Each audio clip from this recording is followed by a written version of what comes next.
What are you looking at? Nothing, sir. Can you not start with him?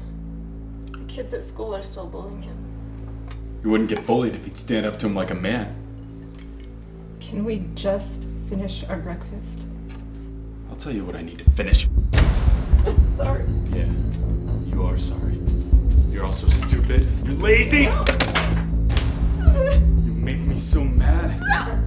Why do you do that? I'm sorry! Please stop! The way I look at the link is primarily twofold.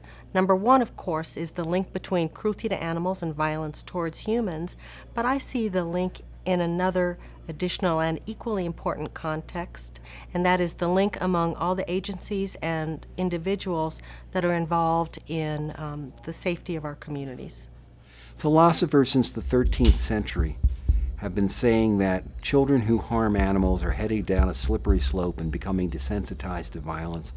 We now know that animal abuse committed by children or witnessed by children really has a strong potential of being an indicator or predictor of future violence. The fact is that when an animal is abused, people are at risk. When people are abused, animals are at risk. Statistics have shown us that kids that come from violent homes go on to be violent abusers. Not only the ones that have been abused themselves, but that witness abuse as well. That both aspects, it's just as serious for kids to witness abuse. And that over 50%, as high as up to 75% of kids do have some sort of abusive behavior or maladaptive behavior if they're raised in that kind of an environment.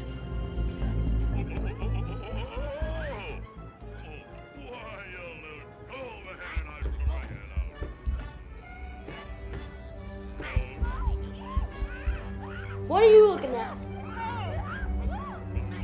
I think one of the most important things for us to remember is a quote by Lynn Law, who said, "Remember, the behavior that harms the animal is the same behavior that harms the human."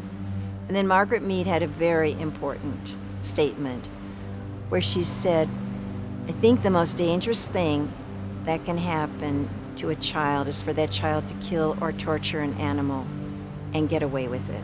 We're operating now in a world of silos, and everybody's got their blinders on, doing what they're doing, going along parallel paths, without realizing that we're all in this together. The problems of family violence, community violence are too big for any one organization.